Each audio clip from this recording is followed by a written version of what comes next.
Hey, welcome everyone. Saturday afternoon on, what is today? January 24th, 2026, around 12:15-ish p.m. Eastern Time. Another Saturday afternoon stream, live stream. Welcome. Thank you all for being here. It is cold out there, but I can't complain because we're at around 32 to 33 degrees right now. Not too bad. We don't have any precipitation happening just yet, but they're talking about the area getting a couple inches of ice, maybe tonight into tomorrow. So that's not fun. I'd rather have 7 or 8 inches of snow than even a quarter of an inch of ice coating the roads. But we do have a poll going today. The poll is this weekend's current weather. Since most of the storm is hitting a large part of the United States, I figured let's find out what everybody is in for. So where do you fall in Fahrenheit between -0 and -20 degrees? Colder than -20. Between 0 and 30 degrees Fahrenheit, and then greater than 30 degrees Fahrenheit. So let's get that poll going and see what the story is. We'll go over to the chat now. We'll say hello to some folks. I actually thought about doing the stream without my glasses today. My eyes would be, I was hoping they would adjust to everything at the distances, but nah, not really. Everything seems to be just a blur without them. So we're going to keep them on, because I say stupid enough things on my own with my glasses. I could imagine what I'd be reading without them. Okay, let's see. Grish was here first, as usual. Welcome, Grish. I'm glad you're awake today and made it on time. Yes, I scheduled the stream yesterday instead of just a little bit before. So, and yeah, we didn't make it to Florida, as I had mentioned last week in the stream, to go down and see my cousins with their because of the loss of their pet. It just, as much as our hearts wanted to be there, it just didn't make sense, because we would have left around 5:30 last night, driven the 10 and a half hours through the night, and got there sometime early this morning, to only turn around and leave tomorrow morning to come back home. So we kicked it around quite a bit and thought, well, we will have a full day, like Saturday, to be there, to be with them, but we'll be exhausted. So what kind of company would we be, right? So we opted not to, and we sent a nice personalized gift for their pet. So that should be arriving in about a week. So anyway, that's the ticket with the update on the possible trip to Florida. All right, let's go. I had posted this poll and accidentally hit start. So if you see like a finished version of the poll, but it only had three options for answers, and then somehow I was going to correct the third answer, and I somehow started the poll. So I ended it and reposted it. So just ignore the initial one that's canceled. All right, so Grish is saying morning from Eastern Washington State. Morning. It's 11 degrees Fahrenheit there. That's cold. Joe says can't make it today, but we'll rewatch the replay. Thank you, Joe. Appreciate it. Whatever you're doing, I hope you're safe, especially if you're out and about. So, good morning, Keith, and welcome.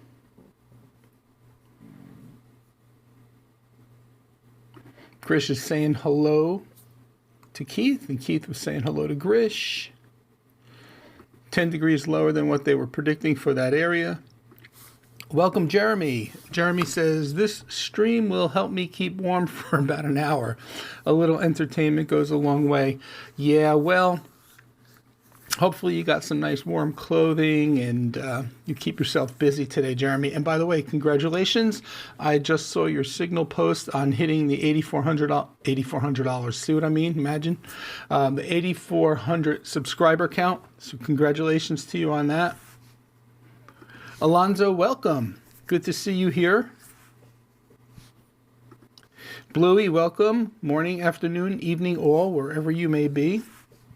True. RC Billy 2009, saying hello from Antigua and Barbuda. I did not know that's where you were from. Are you vacationing, or is that actually where you are from? Happy to have you here either way. Hello from Cole, Texas, Michael Berg. Glad to have you here. Welcome.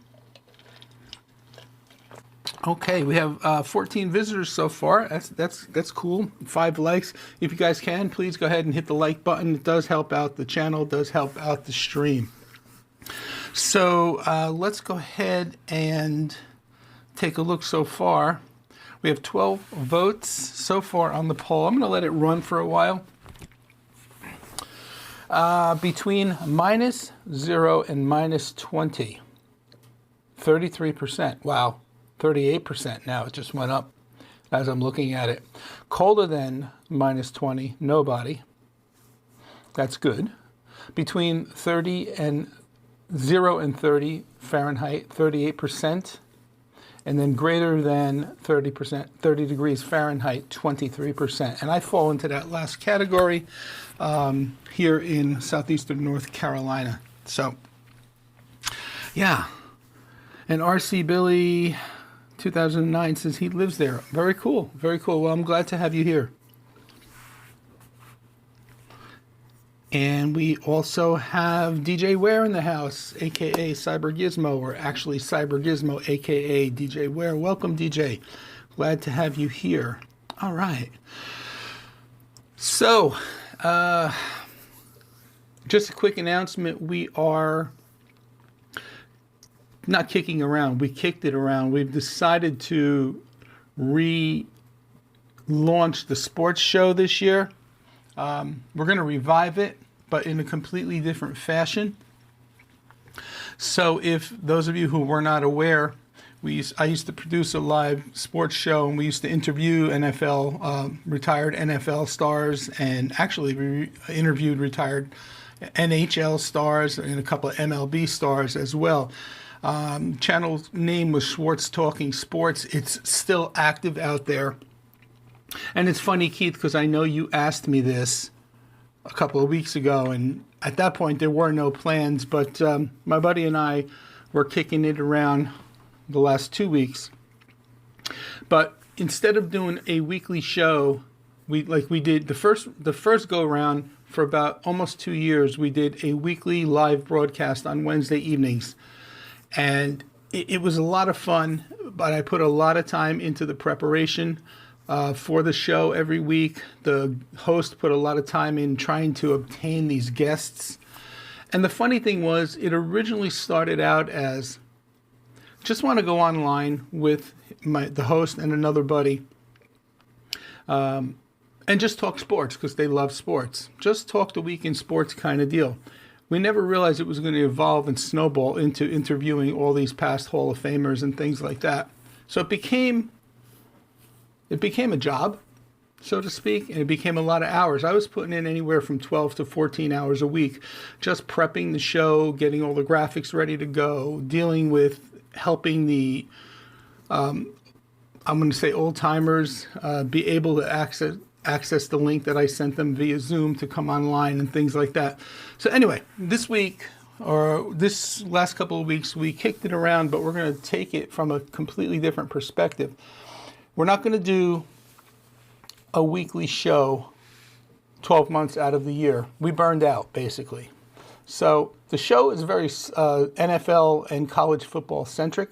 So what we decided to do was just do the show during football season. So from the end of August, when college starts, and then the NFL starts right after that, we'll do a weekly show through Super Bowl. When the Super Bowl is over, then we're done for the season, and we have several months of a reprieve to kind of recharge, And part of the reason I think we burnt out, besides the hassle of trying to get the guests and do all the work for prep work, was we realized we were football centric, and we were trying to fill the gap during the off season with other sports topics. So we're staying with just football. It's going to be for the football season. We're not going after any guests. It's going to be 3 guys, the original 3 guys, Les as the host, Benny and Al Chester. And they're just going to come on every week, and they're going to just talk the week in sports. They're going to review the previous games of the week. They're going to talk about the upcoming games, and then any sports headlines that happen to make the news during that week's time frame. So that said, I've been picking Jeremy's brain because I want to make it super simple, and I want to do it with basically without using all the gear I did here like I did last time. I just want to, not even bringing the host in the studio. He's going to be remote in his own house. So I'm going to be bringing all 3 people in remotely, but I want to use a streaming platform. It'll be just that much easier and a little bit less expensive. So Jeremy recommended I asked him about Talk Studio, because that's what he's using now and how he likes it. I saw another one today. I saw a live stream on, I'll bring it up, I'll show you, and then we can actually compare the two for a second. So OneStream.live. I don't know, Jeremy, if you know or heard of this one. It's a little bit more expensive than Talk Studio to get the 1080p. But let me go here. Hold on. All right, let me bring Cyber Gizmo's comment off the screen. And so I'm looking at OneStream, and it's your typical, it resembles all the other StreamYard, Talk Studio. You log into a back-end studio, you connect your social accounts. None of that's really that much different. So I went right to looking at the pricing. And to get to 1080p, you have to go to the standard account, which is, let me make that bigger, which is $32 a month. Oops. Still cheaper than what we were paying using the Zoom ISO license. We were paying $50 a month for Zoom ISO. You get 10 social destinations, stream in 1080p, 4 team seats. So it's more than what we need.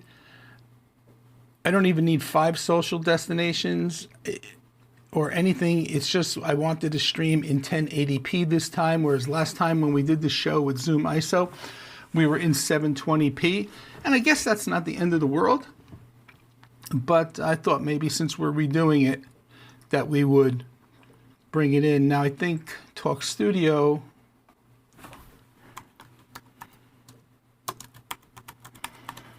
that is, no, I don't want to log into it. I want to go to pricing. Where is it?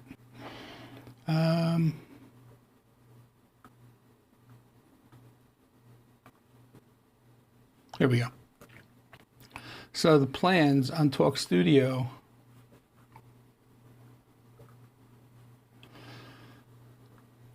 for $12 a month as opposed to $32 a month, and if we pay for the year, we'll get a little bit of a discount.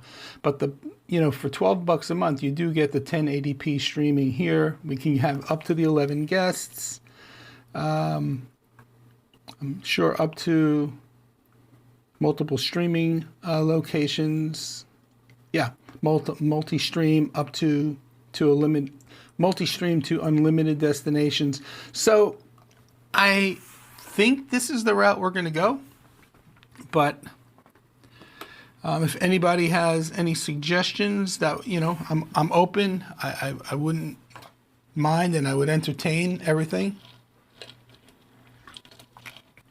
So let's go take a look at the comments. Terrell's here. Welcome. Last night we got down to minus 31. Wow.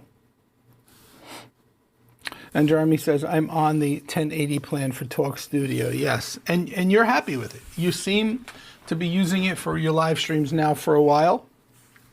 So, yeah. And I think for the price, that's the way we're going to go, realistically.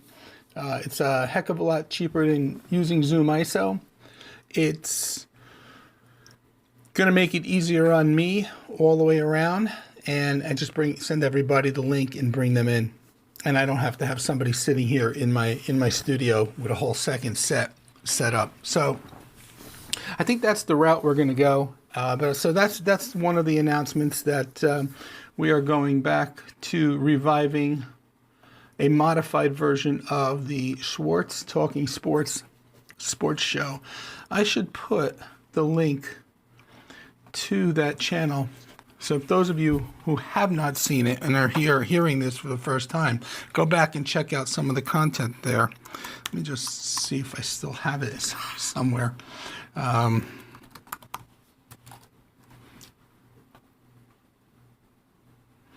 Yeah.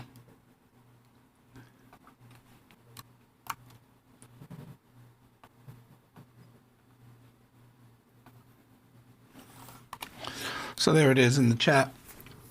So it was just funny because every time I got together with my buddy, since we stopped last April doing the show, there hasn't been a time that we've gotten together that he hasn't brought it up in one way, shape, or form, even to the point of we're still getting subscribers and we haven't put out content in like 9 months or something to that effect. But it came up religiously every time, and I never, really, I acknowledged it, but I never said, well, why, you thinking about kicking it up again? And I did this time, but I told him, Les, you keep bringing it up, I think you miss it, yada, yada, yada. And then we talked about the possibilities of reviving it in this new format. So we'll see what happens. I mean, I enjoyed doing it. It was just, it became a lot of work. So Jeremy says it's great for the price. The studio isn't quite as streamlined as StreamYard, but they're getting there. That used to be Melon. I remember when Melon first came out as an alternative to StreamYard, but it was green, and that was a couple of years ago. So when I was researching it and looking into it, I realized that it's Streamlabs Talk Studio is really Melon, but much more advanced than when it first hit the scene. So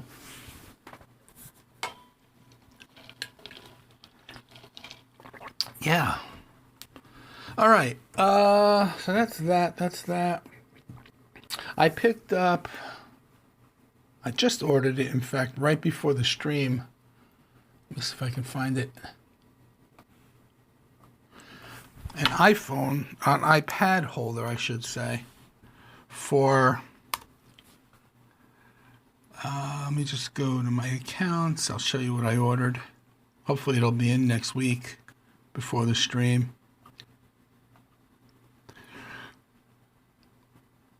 So I ordered this today, right before the stream.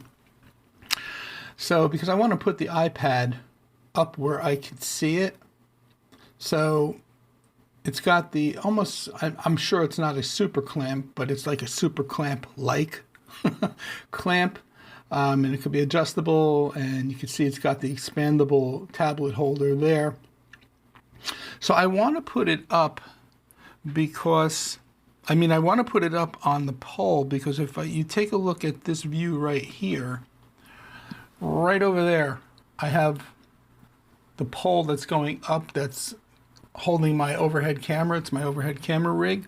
I want to put it up so that the iPad, you can see the iPad is down here just laying on its back behind my drink cup. I used to have it on a stand, so it was propped up here like that, but then you could see it's blocking the screen. So what I was thinking was, if I can get it up here, it's still within reach, I could come up with a bracket that'll attach it to this pole here, and I just don't like it laying down. Like, I mean, I got this studio put together the way it is, and then there's that laying there like that. That's just principle, I guess. So hopefully this guy will come in handy and do the job. It looks like it can be angled to all different configurations. So, and it wasn't bad for the price. It was like 25 bucks. So that's what's going to be added to the studio, hopefully in the next couple of days. There's that. Oh, the last thing too, I ordered, I don't know if it was on this account. Hold on. No, it wasn't. I have to switch accounts. I was shopping for a battery for the Grandstream WP822 wireless IP phone. And I was out on IP phone warehouse, and the battery was not expensive at all. I mean, it was actually cheap compared to what I thought I was going to spend. It was $19.99. But then when I got to get through this cart and filled out everything as far as the shipping information and all that, the total price came out to $48 and change, and I was like, what? So it was like almost $27 for shipping a $19 product, and I was like, no, I'm not doing it. So I went and I looked on Amazon, and I found this for $14.58. And I mean, the shipping, I think, was minimal. It was under, the whole thing came to under like $17 or whatever, and it arrived last night. It's a knockoff. It's not an OEM battery, whereas the one I would have been getting from IP Phone Warehouse was the actual OEM battery. But it arrived last night, but it's horrible. It would not take a charge. I left it on charge for about 5 or 6 hours, and it didn't take not even 1 iota of a charge. So I requested the refund this morning, packaged it up, and back it went. So I hate to retire the phone because it's a good phone. It's a solid phone. The sound quality is excellent. And I just have a problem paying $27 or $28 shipping for an item that costs $19.99. But I think I'm just going to have to bite the bullet and do it. I don't know. We'll see. So, speaking of Grandstream, and then we'll go back to the comments in a minute. We got 17 people here, 18 people here. Cool. And 8 likes. Thanks, folks. I appreciate it. Speaking of Grandstream, this week, not that they announced it back in the fall, but this week they actually released this product here, the actual GWN 7302. I'm very excited about this. I've been waiting on this. This is their point-to-point, point-to-multi-point fixed wireless bridge. Hold on. Rumor has it that it's being shipped out to those of us creators that do Grandstream content. It's being shipped out this week, but I haven't gotten official word on that, just through the grapevine. So yeah, and I'm excited. I want to get my hands on these. I want to test them. 2x4 gigabits per second aggregate wireless throughput. That reminds me too. I tried, I'm switching gears totally now. I tried, and I'll come back to this. I tried this week doing a little testing with private streams, because I'm streaming right now at Blackmagic called streaming high. So they have 6 built into the ATEM and built into their web presenters. 6 streaming levels: streaming low, streaming medium, streaming high, and then hyperdeck low, which is higher than streaming high. So, and then hyperdeck medium, and then hyperdeck high is the highest. So I experimented with streaming at hyperdeck medium, which was, I was streaming somewhere between 22 and 25 megabits per second, and YouTube was yelling at me. It was yelling at me. It did not like it. So then I dropped it down to hyperdeck low, which was streaming around 11 and 12 megabits per second, and it was still yelling at me. So I dropped everything back down to streaming high, which is roughly like right now I'm streaming at 6.19, 6.20 megabits per second. So, and it's fine. And I've been streaming like this forever. It's just, I'm curious to why, what would happen if, I mean, those of you out there that stream do you stream higher than streaming high? Like, have you ever streamed on hyperdeck low or hyperdeck medium? And if you did, even say hyperdeck low, and YouTube Studio barks at you, if I didn't try continuing, so I don't know what would happen. I guess the question is, what would happen if I continued doing that even though YouTube doesn't like it? If any of you have experience with that, I'd be happy to hear what you have to say. All right, let's go back. Let's go back to this. When I said, when I read this, the spec here, 2 gigabits per second, it made me think of the streaming bit rate. So, sorry for the for the squirrel attention span. But all right, single band 2x2 MIMO with TDMA technology, up to 5 kilometers coverage range. Advanced QoS, it's IP66 level weatherproof. Self-power adaptation upon auto detection of PoE+. It could be, let's see, let's just go quickly into the spec sheet here. Let me make this bigger. Not too big. I do that every week. All right. So, yeah, everything I just basically said. It could be managed with its own built-in controller, GDMS manager. GWN manager, the GWN app, and GDMS platform. However, the video that Grandstream released, it was like a 1 minute and 47 second video this week.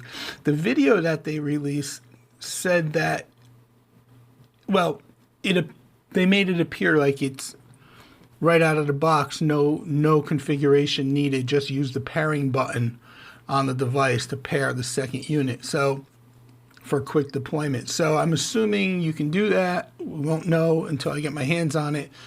But I'm assuming if you want to go in and further configure the devices, you do have the controllers to do that.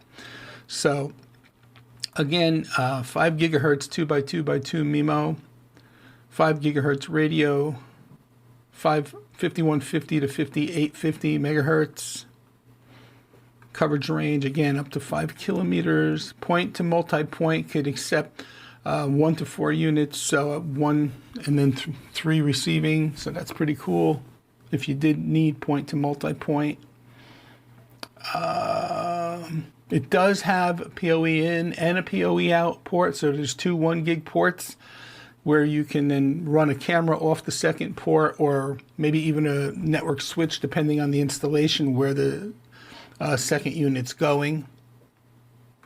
So yeah, I'm excited about this. Again, like I said, rumor has it that they're going out to a couple of us this week, but I haven't heard that officially from my own contact.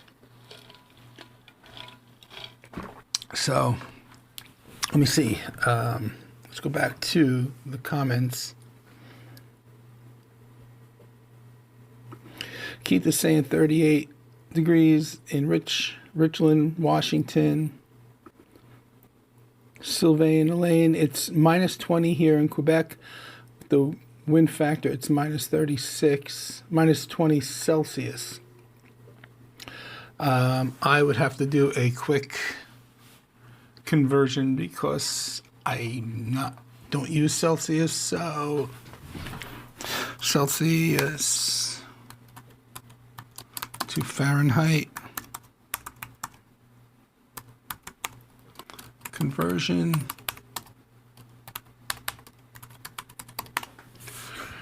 All right, so minus, what did he say it was? Minus 20.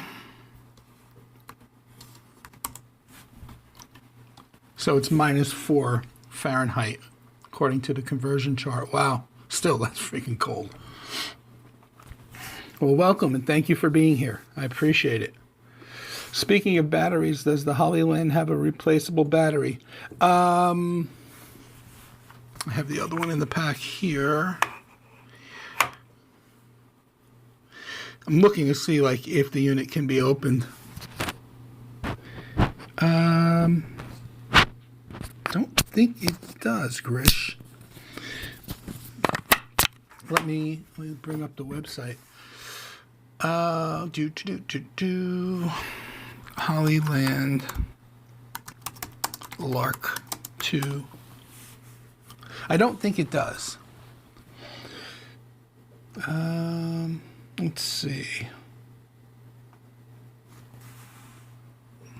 Come on.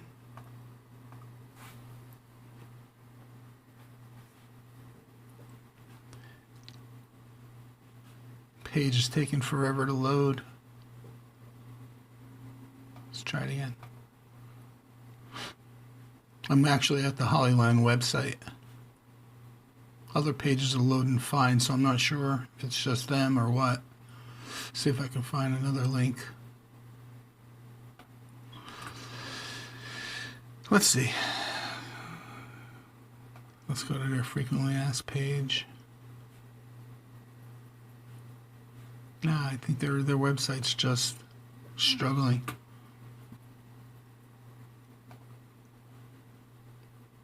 Yeah, because I can get to them. I can get to any other website. Okay. Yeah, and I'm getting to other websites, so let's see what else I can find.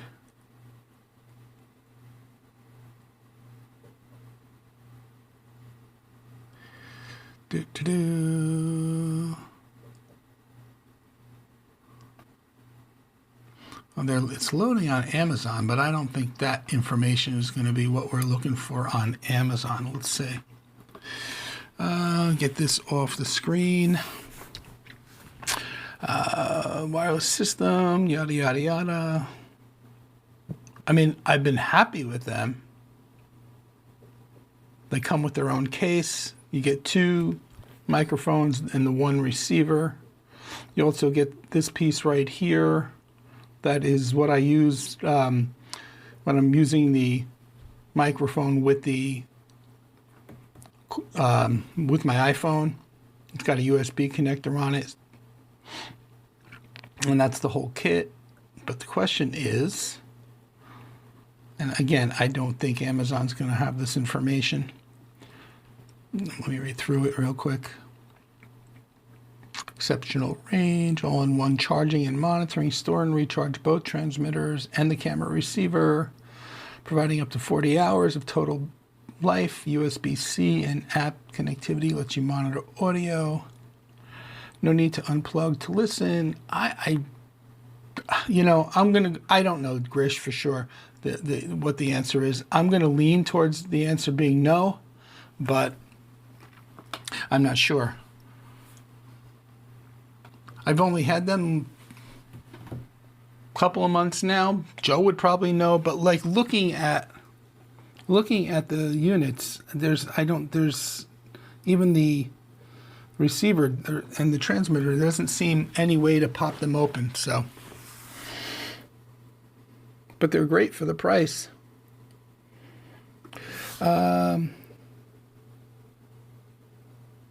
Keith says a stand just out of the shot on your right side would be great, so you can use it to change macros and other things in Mix Effect. Up high seems too far away, but perhaps it's not. Yeah, I don't disagree with you, like putting it over here, but I'm right-handed, but I have a tendency in the studio, I like to control on my left side of my body. I don't know why that is. That for me just would feel very awkward and not what I intuitively or naturally would go to do. I would always go here, which is why I have, if you take a look at, which is why I have my big monitor here of the two monitors. It's why I have the mixer on the desk there, why I have the Stream Deck here, and completely off to the side here. Let's see. I can't go any further. Completely off to the side, I have my whole AV rack to my left. So, yeah, I actually thought about that, Keith. This, you guys are going to laugh. I'm going to show you what the right side is utilized for. It's terrible. Wrong camera. Hold on. There we go. All right, so I'm going to go to the product view shot. You're going to be seeing the back of the laptop for a second. So that's right in front of me. But if I go over so you can see my mixer there and the Stream Deck. And so if I go to the other side where I could put a stand on the desk, it's kind of my, I hate to say it, but my temporary junk collection space. You'll see in a minute what I'm talking about. I just have a bunch of crap laying over there. So, yeah. So, anyway, but it is a good suggestion. And honestly, Keith, I could reach on the stand. It doesn't have to be behind the monitor. As long as it's up higher and coming out a little bit, I could easily reach it. So, no different than reaching over here for the Stream Deck. But it was a good suggestion. Thank you. I thought YouTube now accepts variable bit rates. I still stream at 6 all the time, and it's been really good with H.265. Yeah, I don't know. I thought so too, but it kept yelling at me. And AV1. Willie Howe says, hey, welcome, Willie. Good to have you here. Hope you are feeling better, my friend.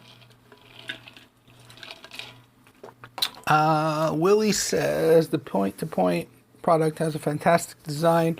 The data sheet says that we will be capped at 4 units. Yep, in a setup, likely for the best experience. Can't wait for it to show up. Yeah, me either. Brian's been talking about that since the fall product announcement. So it's finally here.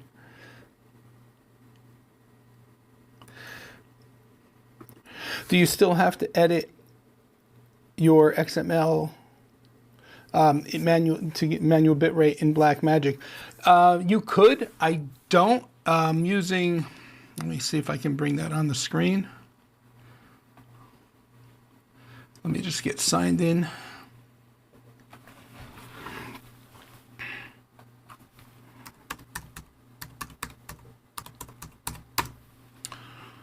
All right, so let's go over here. So I'm using a web presenter, David. I'm not using the ATEM to stream. So here, let's go here. If I go, so right now it says I'm down to 4.77,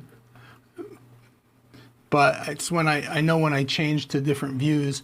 So here, right here, streaming high, and you have, there's the 6 built in, but you can also load up here streaming settings if you want to do custom streaming settings. I haven't tried that, and I just may this week because I'd like to stream a little higher than the 6, but I don't know that I necessarily need to go to 12, but I'd maybe stream between 9 and 10. So that's a thought. That's a good thought. So thank you for that. Let me just cancel that.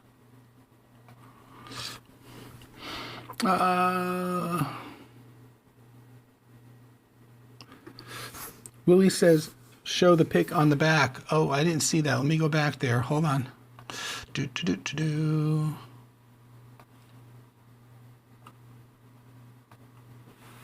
All right, so let's go here. Willie's saying show the pic on the back.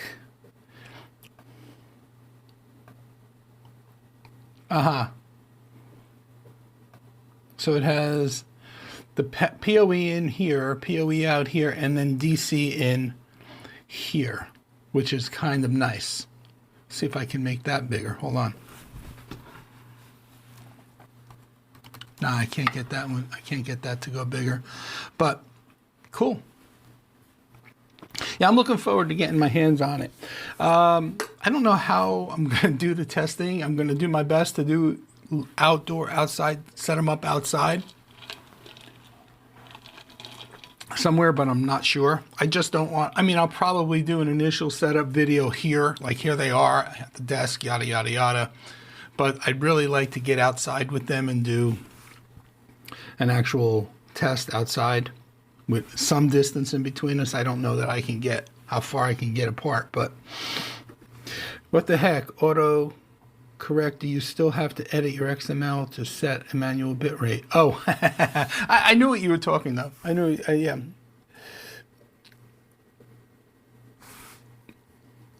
I did a stream at Hyperdeck Low once in a live just by accident because I was recording, this is Keith, a video in my ATEM and that bitrate because I like the quality better for uploading videos going to YouTube. Got no warning. Interesting. Willie says, I did ask our contact about getting units. It was affirmative, but who knows the actual shipping times. Yeah, I knew they were coming, Willie. I mean, he's been saying that throughout the whole fall. I'm probably telling you the same thing. It was a question of when they're released. We'll get them. We're on the list.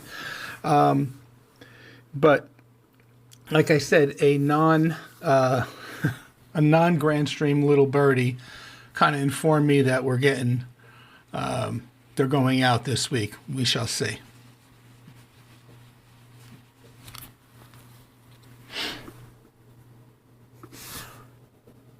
AE35 Productions, welcome. Glad to have you here. I bought a 7721P to integrate into my Grandstream network, but I can't manage it from my GCC 6020 yet. Any idea on when Grandstream will get around to fixing this? I know that certain switches are, supported, and I remember this switch not being supported because I used a couple of these myself.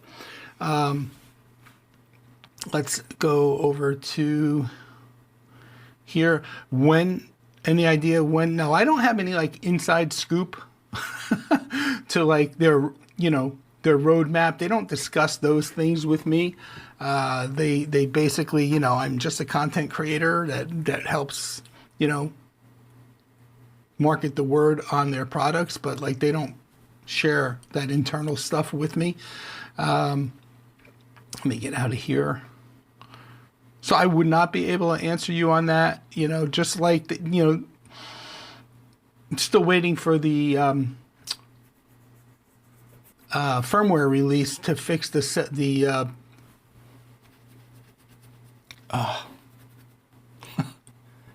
getting old sucks. They're supposed to be releasing from a trouble ticket that we started months ago. They found the issue that I reported, and they were supposed to be releasing the firmware release to fix the issue, which they told me they wouldn't, and we're still waiting on that. But that's different because I opened up a trouble ticket, but just in general, to give me the internal scoop on what they're doing, I have no idea how to answer that for you. But let me get to that switch real quick.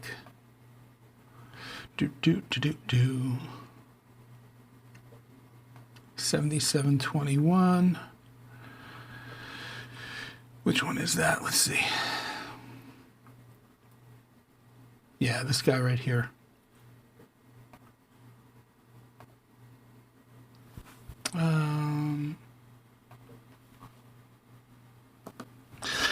Yeah, the 7721p. I'm not sure why, because I think they have, if I'm not mistaken, let me get to my GCC 6020.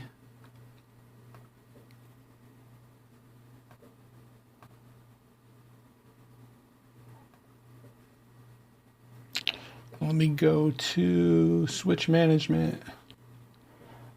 And if I go to take over a switch, it tells you up here. Actually, oh no, it's got the 7821. It's got the 7711p. So I'm not sure why they haven't added the 7721p yet. So, I mean, I guess I would just, I can't answer your question as to when, a time frame, but I guess I would just keep an eye out and maybe inquire yourself, you know, with them. I don't know, Willie, do you know anything about it? I mean, have you heard anything? If the 7720, if the 7711p is there, you would think the 7721 would be coming, but who knows?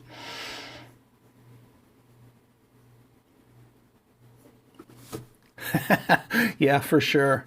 You got to see like the workbench and everything that's not on camera.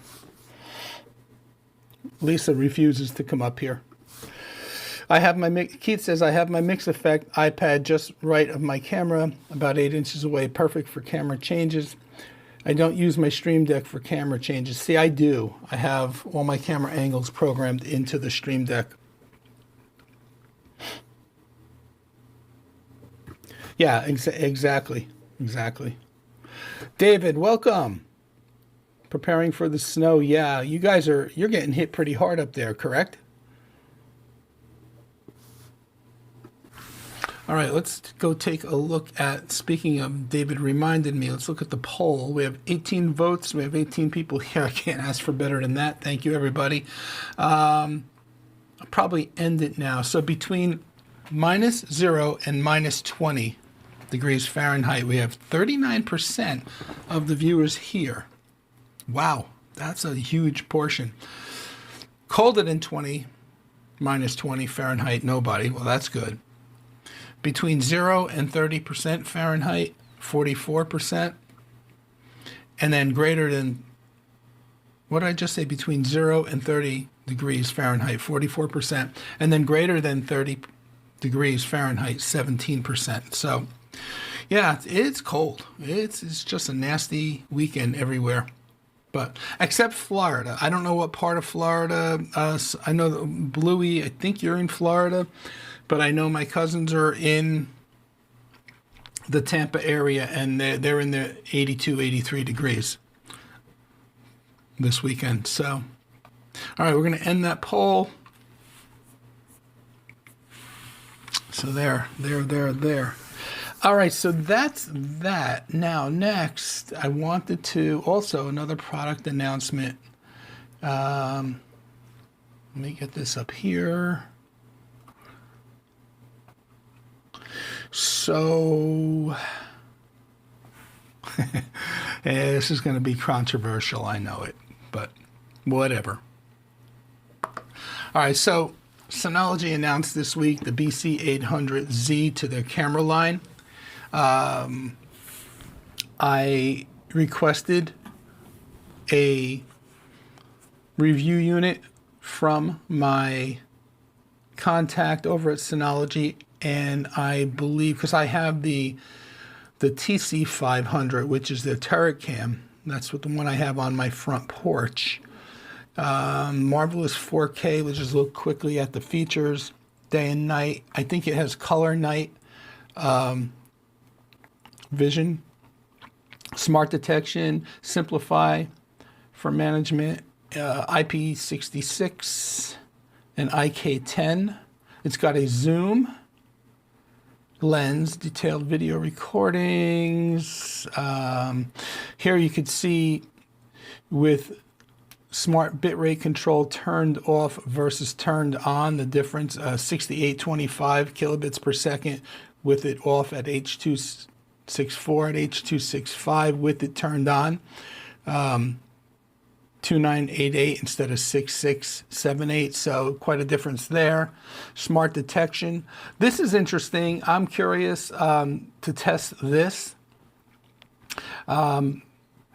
because if it can do that with the license plate recognition, that's great. It does have edge recording as well, so if for whatever reason the network goes down, you can record to the micro SD card. So I'm excited to get my hands on this. I'm going to pair it with Surveillance Station on the 1525 Plus that they sent me back in, I think it was December or November or December. So I want to test that, but just quickly, let's look at some more of the specs. It's hefty. It's a hefty price point. It's around $500. I looked at it on B&H.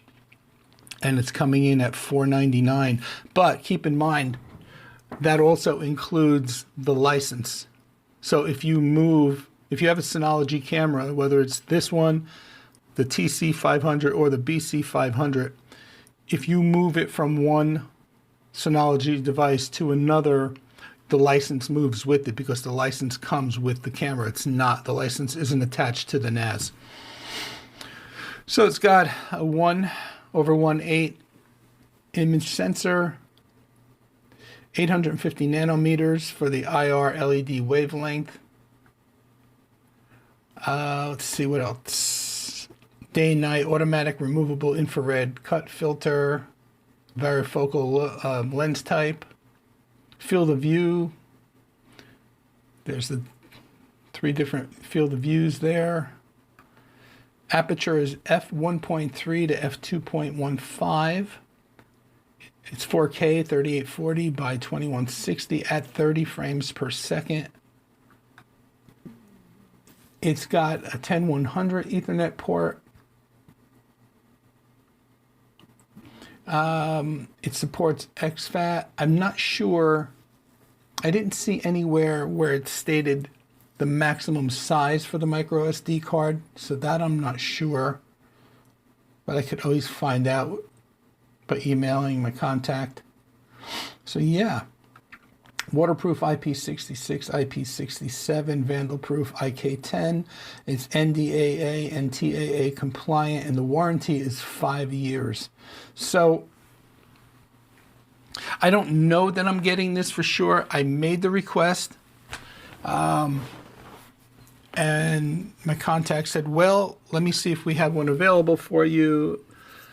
And then came back and said, well, what system would you be using it with? And I told him, and, he said, oh, that's great, yada, yada, yada.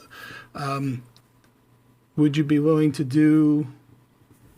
And he asked me a question, and I said, yes. And then he got back and said, all right, let me see if we have a review unit for you. So it looks like I may possibly be getting one, but I don't know for sure. He could very well email me Monday or Tuesday and say, sorry, we don't have one. But I am definitely looking forward to that, testing that device as well.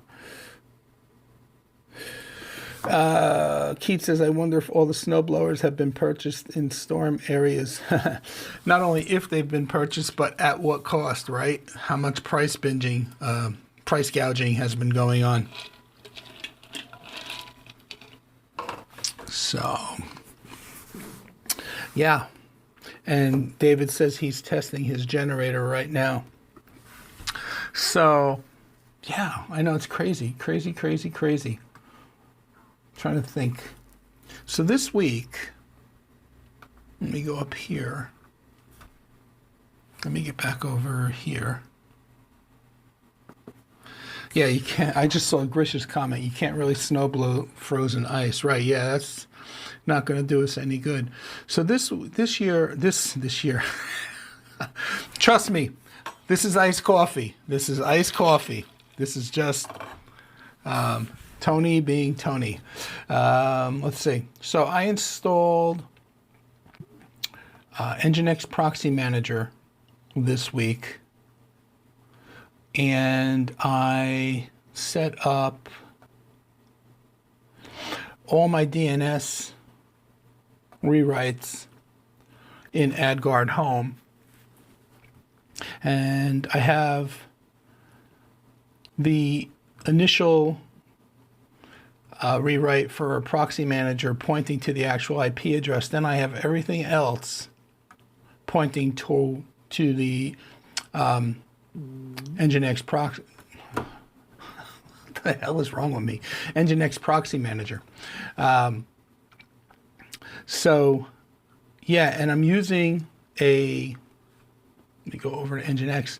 I'm using the wildcard certificate. So that's really cool because it allows me then to use the same certificate for every one of these proxy hosts here. So it's pretty cool because now everything pretty much in my home lab is got an SSL certificate, which is really cool, which I did not have before. The only thing, now there were a couple of hiccups after I did this, and the biggest hiccup was Proxmox, because now it's working fine. I mean, now it's working fine. There are no issues. But prior to that, prior to figuring out the fix, I could not get to the shell of any of my virtual machines in Proxmox. So what I had to do was go to the Proxmox proxy host record that was inside of Nginx Proxy Manager and enable WebSocket support. And as soon as I enabled WebSocket support, I was able to get to all the consoles in of my virtual machines. So I learned that by doing a little research. The other one too was also the Ugreen NAS, because I'm running USIP on a virtual machine in Ugreen. So I also could not get to the console with the Ugreen Virtual Machine Manager unless I enabled WebSocket support.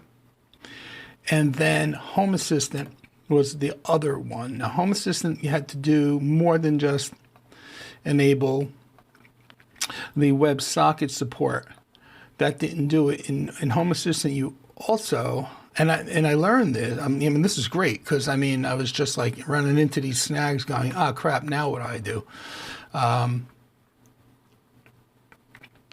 So in Home Assistant, underneath, I didn't do it through the command line. I ended up installing the file editor add-on, and inside the configuration YAML file, you have to add this entry to, it's a trusted proxy entry in the Home Assistant file pointing to your Nginx proxy manager. And once I did this here and enabled the WebSocket support in Nginx for the host file for HA, then everything just started to work. The other gotcha after I did that was also I had to turn off safe browsing in Google Chrome because it was popping up that red unsafe website message for every site that I had added to Nginx using the wildcard certificate. So Brave, on the other hand, did not have that issue, but Chrome did. So, but yeah, I feel I feel pretty accomplished that I got all this up and running, and then got through the snags. So yeah, making progress. Let's get out of here. Let's go back to the comments.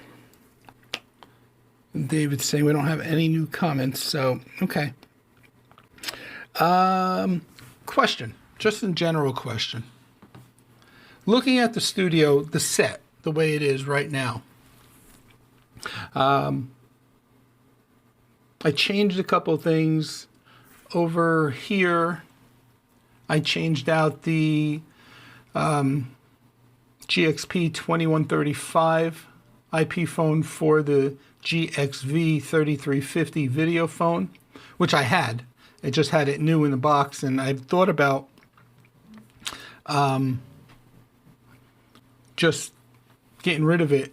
But then I figured, I want something a little newer. I had it. I've been testing out the GDS 3725, which is right here. I just put it on the shelf for the live stream. So it was kind of cool because I was testing out the SIP triggering, and I was able to, it was cool to be able to see the video in the video phone display from the GDS device. So that's cool. I don't know that that's going to stay there all the time, but since I'm doing more with it this week, and there are going to be a couple more videos coming out in the series, I call it my GDS learning journey, because I am learning it as I'm going along. It's a device that I've never had before my hands on. I don't have that kind of call for work to be doing facilities access. So, but it's something that they sent me, and I'm happy because it's just expanding my knowledge. So, but my question is, looking at the studio the way it exists right now, I'm thinking about two things, and I really would like your opinion on it. One, I'm thinking about a hair light, because right now I don't have a hair light. And I'm not sure if I need a hair light. I don't know, is there enough separation right now between me and the background? Now, I know I'm wearing like a greenish, almost a greenish brown type of shirt. So you could definitely see a separation at my shoulders between that and the chair. But when I wear black shirts, I'm blending in quite a bit. I thought maybe a hair light would emphasize my shoulder, put a little separation on my shoulders. So that's the first question, is what do you guys think as far as that's concerned? Hair light or no hair light? And then the second thing, the other thing I like this new look. I really, really do. And I have no intentions of changing it, not for some time anyway, but I want to keep evolving it if possible. And right here, this whole area right here, to me, when I'm sitting forward like this, right around like this area in particular back there, seems very, very dark to me. And I don't want to emphasize it to a point where it's like, ho, play ball, stadium lights. But I was thinking of dropping a small uplight down there on the floor somewhere. Thoughts?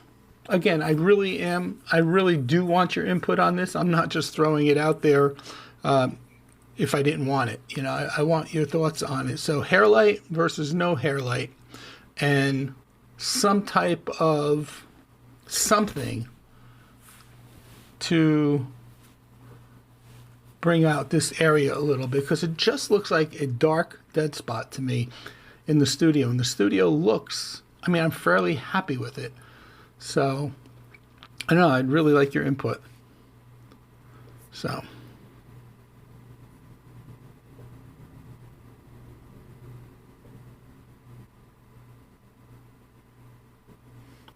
That's a great question, Keith.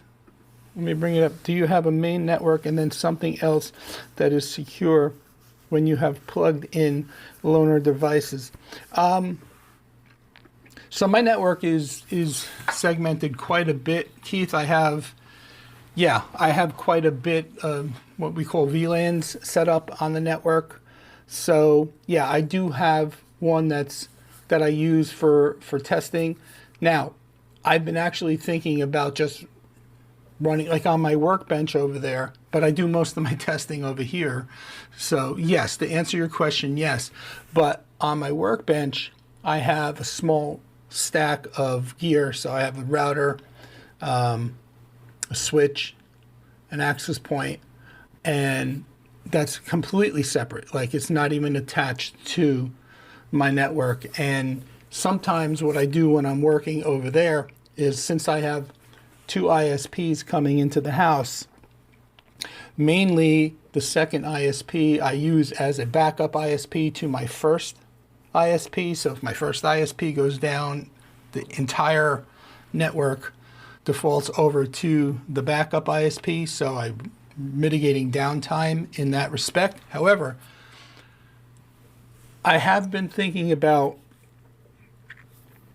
taking that stack that I have over on my workbench that I use for testing and making it a completely separate lab network, and using the backup ISP, like literally unplugging it from my main router and using that ISP with that lab stack over there. So it's completely separate and it's not even touching any of my main networking or even my VLANs. Just be a completely separate network on its own. So I thought about doing that. I also thought about going back to getting T-Mobile's home internet for 30 or 35 bucks a month and using that as the ISP for my lab network. But I had it 2 years ago and it was horrible, at least for me in this area. I'm not saying it's horrible. I'm saying for me in this cell area, T-Mobile was not an option. I sent it back. Now it's 2 years later. I know they've been expanding their network. I know they have a new box. So I may revisit that again in the future, but I'm not sure. But the short answer to your question is yes. And that was a great question, Keith, by the way. All right, where are we? Willie says, my set looks better. Oh, I appreciate that, Willie. Thanks. Yeah, I was thinking about that. I know I could put my my actual logo, business logo in there. That'll actually bring some light to that area as well. I just got to figure out the, I just took that phone out of the box this week. I've had it for quite a while. I just have to figure out what the required like image requirements are as far as resolution and size, pixel size that works on that phone. So I'm sure that's somewhere in the documentation I could find. Would be nice to have more separation. That other area could be cool with some light behind it, creating some separation behind the plant and the table perhaps. Yeah. Now, that being said, looking at the color scheme, it's this bluish purplish.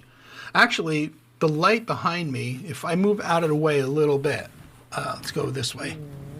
The accent light behind me is actually blue.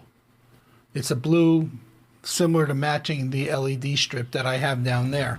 But when I'm in front of it, it kind of looks like I have a purplish hue behind me, and I really don't. It's the purple coming from the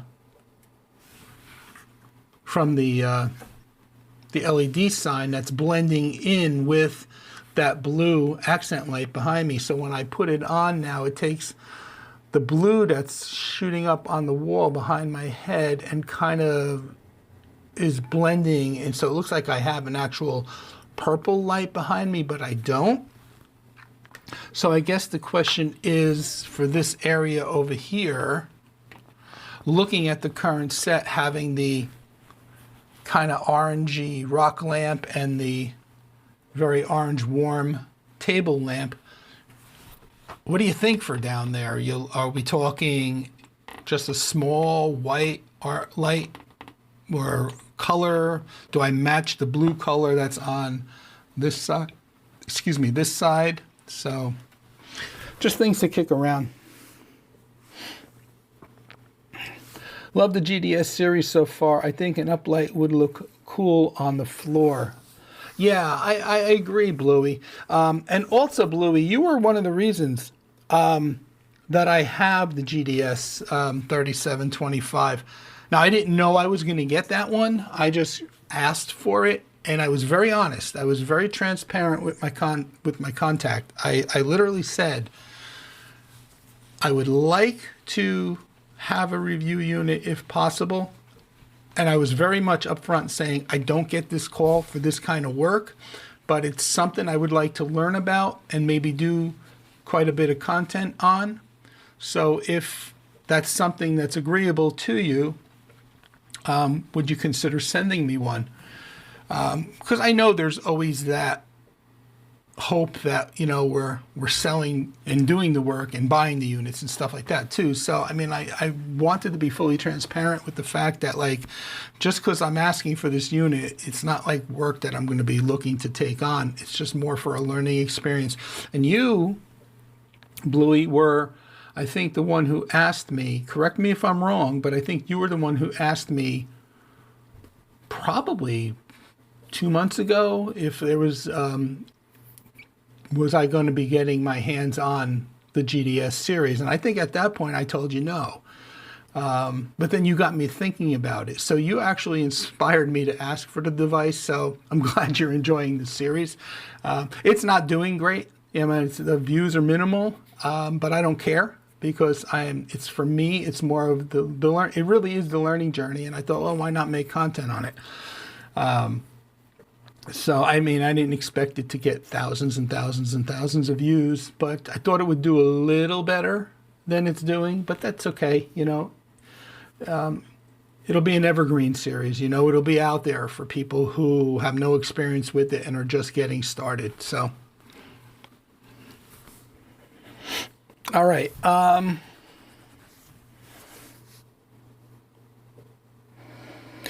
Jeremy is saying, I'm indifferent on the hair light. A small uplight might be the trick. Yeah.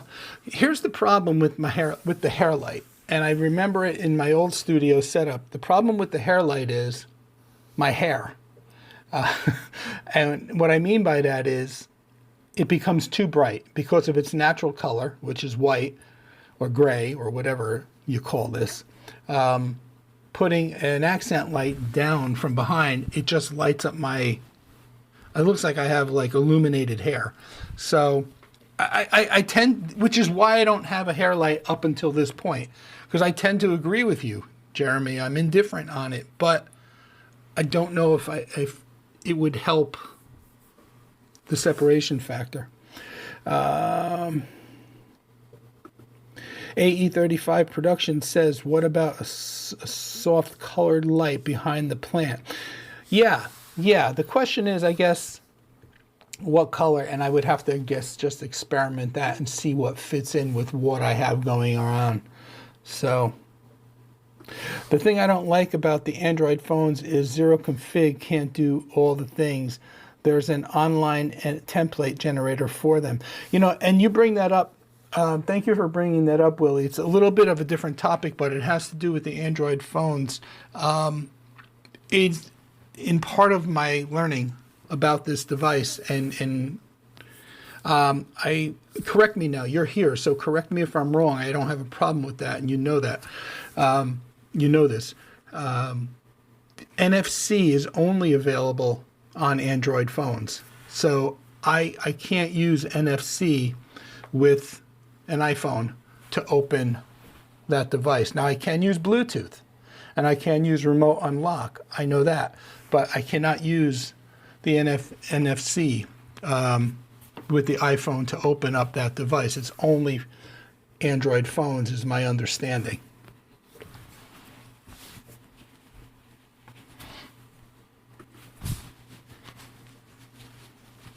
So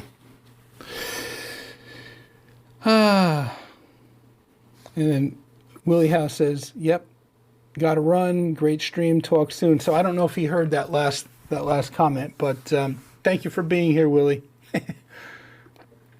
And Bluey says, yep, it was me. All right, cool.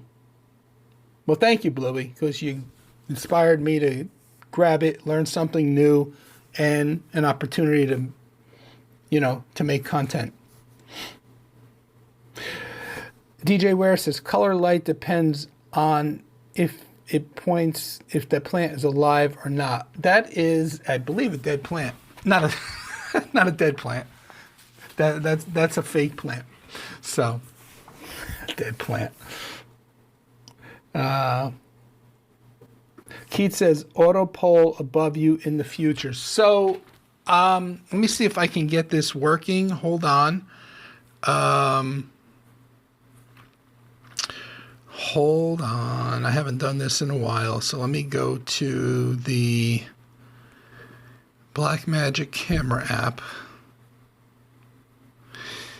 I got to remember how to do this now. Let me go to the settings.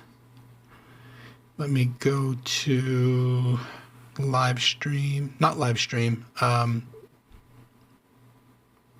Yeah. Wait a minute. I think it's live stream because I want to stream to my decoder, but I got to pick the platform. So import, go to the D350 decoder, turn on live. I'm going to find allow. And now let me go to my decoder and see if the stream is going there. It says unable to connect. Let's see. What did I do? D350. All right, so SRT. Why is it failing to connect? Let's see.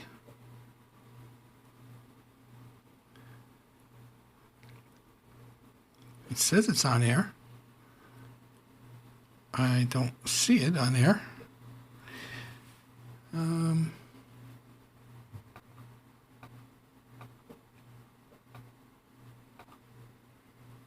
I don't think it's on air. Huh. Let me see if I could. I had it working once with the Blackmagic app, but it's not working right now, but it could be my decoder. So D350. Let me try something different. Let me see if I can get in with Stream to Studio.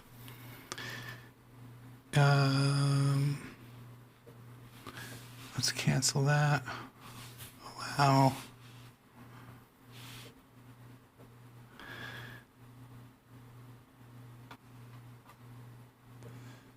Let's see. It says it's connecting. No video. Huh. Well, I'm going to try it a different way then. I have the decoder I have is like hit or miss, so I apologize. All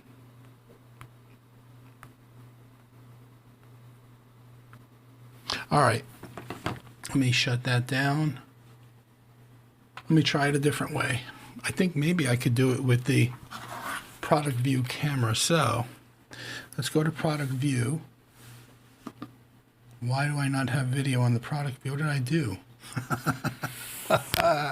All righty then. All right, maybe I could do it with the rear camera. Let's see. Let's go up. Let's go camera 2. I guess I messed up my studio here. There we go. All right, Keith. So this pole is going up across. Let me see. There's my A600. That's a super clamp on there. I think I could zoom in a little bit so you can see this better. And then it comes down and it's going down to the junk pile. Well, there. So I actually do have not an auto pole, but I do have an overhead rig. So we talked about this, over a year ago, that the ceilings in here are angled.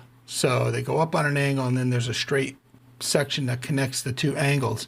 So doing the auto pole across on the angled ceilings, that auto pole when the auto pole meets the ceiling, it usually has to be a vertical ceiling for it to attach and wedge. It's not going to wedge on, an angled ceiling on each side. So we have to, remember we talked about building out some kind of block or something and attaching to this angled ceiling. So yeah, that's not going to work, which is why I went and did this desktop rig.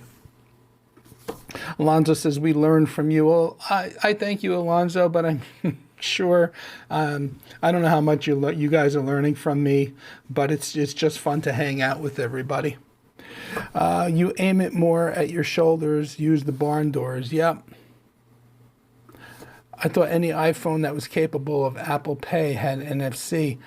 I don't think it's a limitation on the iPhone, to be honest with you, Jeremy. But from what I've been reading in the documentation on the GDS, it basically says that it's Android only. So I'm trying to find that document. Nah, it's not worth it to just look at the text. But maybe some low light fairy lights over the plant would brighten things up a bit. I thought about, I'm not sure what you mean by low light fairy lights. I'm thinking what comes to my mind when you say that is like the little tiny Christmas light strands, like the mini lights, and then just putting them throughout the tree. I'm not sure if that's what you're suggesting, Bluey, or fairy lights or something else. But I didn't do the mini Christmas lights because I thought it would be too much. So, but yeah. So anyway, I do. Still got 16 people here. I would like to just go over the weekly polls, and then I will let you people all be on your merry way. Let's see. So I just got to try to fix my decoder issue because I lost my product view cam, and I wasn't getting the SRT ingest. So guess I'll be playing with that after the stream a little bit, maybe, because we are going out to dinner later. So I'm not sure. What am I doing here? YouTube channel, posts. All right, so 1 day ago, 3 days ago, 1 day ago would be yesterday, this would be Wednesday, this one would be Monday, and this one would be Saturday. All right, so let's start with Saturdays because we looked at it briefly, but it only had like 30 votes. So let's switch to here. All right, so last Saturday's poll. What worries you the most in cybersecurity right now? And we have phishing attacks, ransomware, data breaches, and IoT device hacks.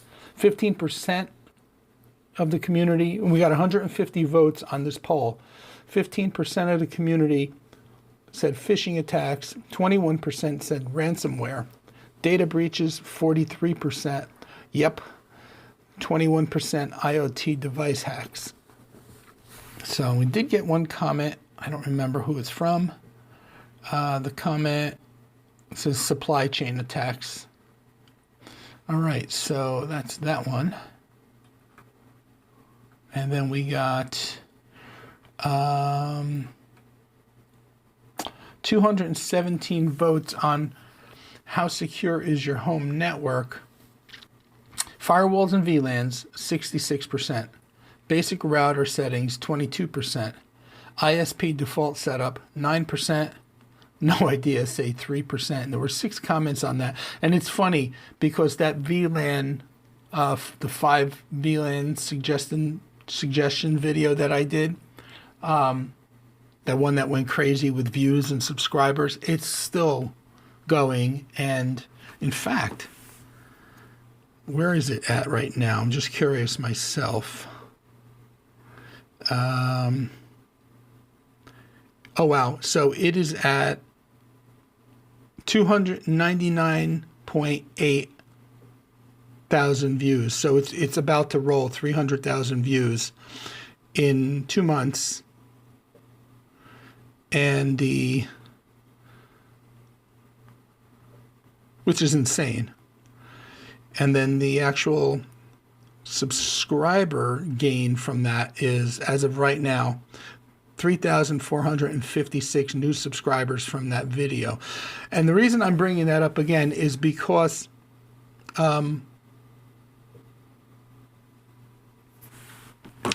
it's still generating people talking, which is a good thing for me, for my channel. But I got another comment this morning from somebody who says, yeah, I'm IT savvy. And what did they say?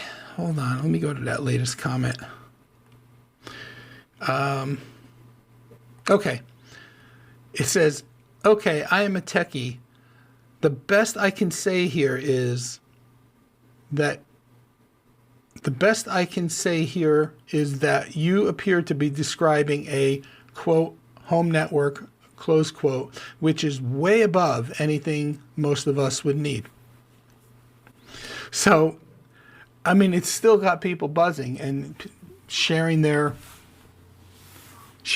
opinions. And it's funny because that video was like, hey, at best practice, here's 5 VLANs you should consider when planning a home network. That's really all it was.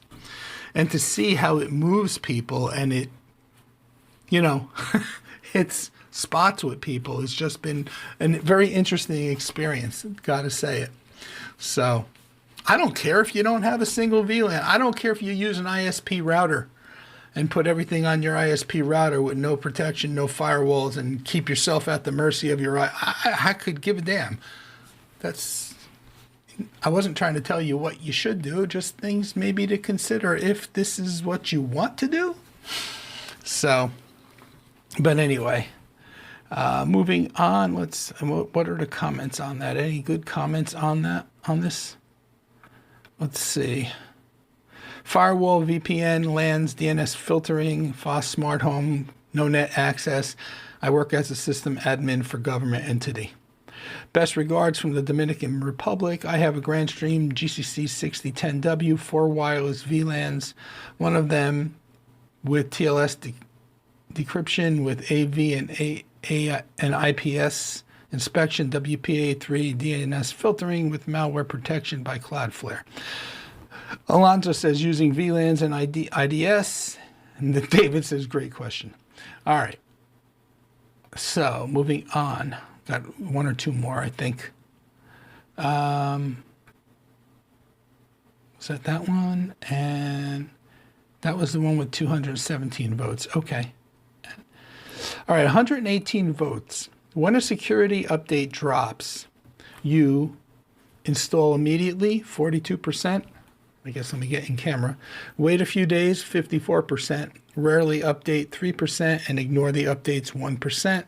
I'm in the wait a few days category. I like to wait it out, not rush into a brand new update. In fact, I sometimes wait more than a few days because it takes some time to roll out the patch that patches the update, right? So I want to kind of wait and see until, like, for the dust to clear.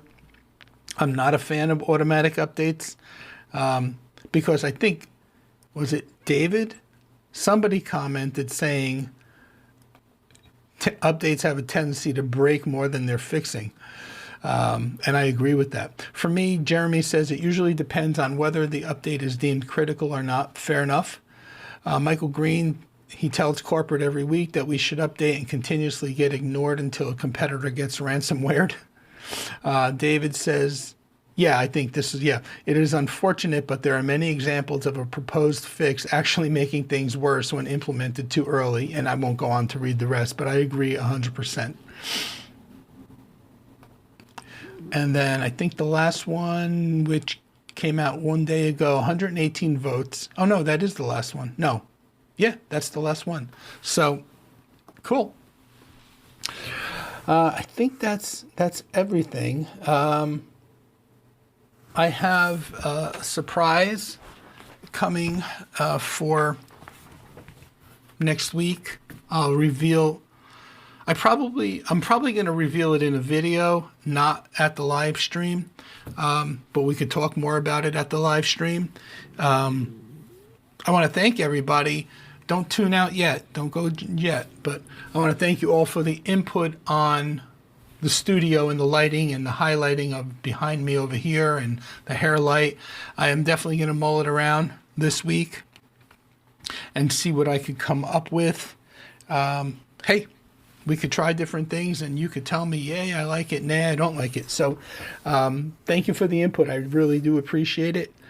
Let's go back to the comments. VLAN, Keith saying VLAN is the hot topic then. Go for more. Yeah, well, yeah, that's for sure. So, Alonzo says, I just recommended VLANs to a friend, explained why, and showed him my logs. Yeah, yep. You know, it's funny because when I get the kind of comment that I read to you guys that came in earlier today, it stops and makes me think, and this person said he's tech savvy, but I think anyone that would make a comment, and then again, this is just my opinion, you don't have to agree or disagree, but if you're making a comment like that, you really don't have a clue to just the kind of dangers that exist out there, you know? And I try to keep that into consideration. I mean, there is some truth to when people say, like, you know, there is a certain group of us that are into this stuff more than others. You know, I've had people on that video say things like, oh, it's only you home lab nerds. You know, the general public don't care about this stuff. Well, I mean, maybe there's like a smidget of that might be true. But it's real. The dangers are real. So I kind of just shake my head. I so badly want to say, you don't know what the hell you're talking about. You know, you'll see. But I don't. You know, I take a breath and I take a step back and I just try to take the high road. So, but anyway, yeah. So I think we're all caught up in the chat. Alonzo, thank you for the gear and the couple extras that you threw in with the purchase. I appreciate it. I'm looking forward to receiving them this week. And by the way, folks, if you haven't had a chance to see the gear that Alonzo is selling, I am just going to drop a link. Let me just go find the link. Again, in this chat here, he's got some good stuff for sale at great prices. So I just got to go grab the link. So give me a second. It's in the show notes from last week's live stream, but let me grab it now and drop it in here. Share. Anyone with the link? All right, so copy link. Done. And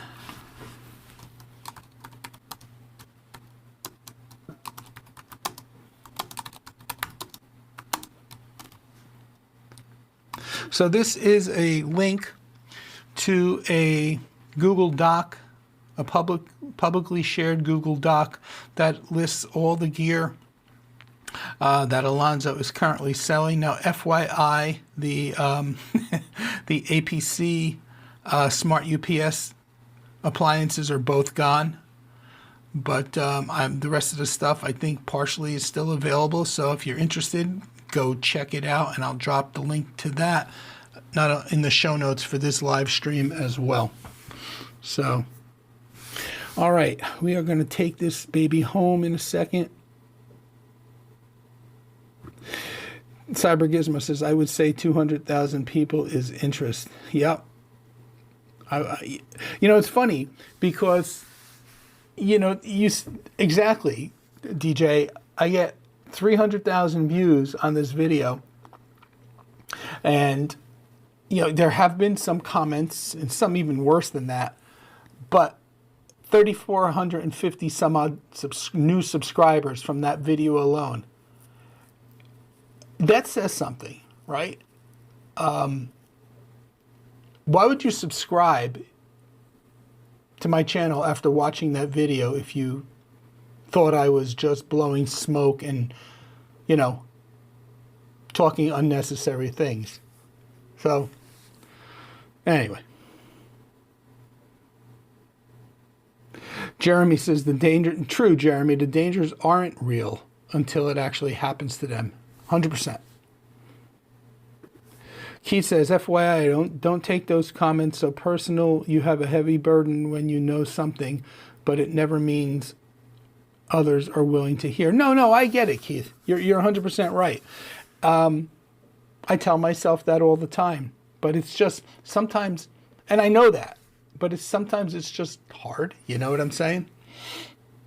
If you're a gamer and have kids online, using VLANs is just the beginning to secure your home network. Correct. Alonzo, you're more than welcome. Thank you. And any time you want to share anything on my stream, you are more than welcome to. Again, there's the link to the document.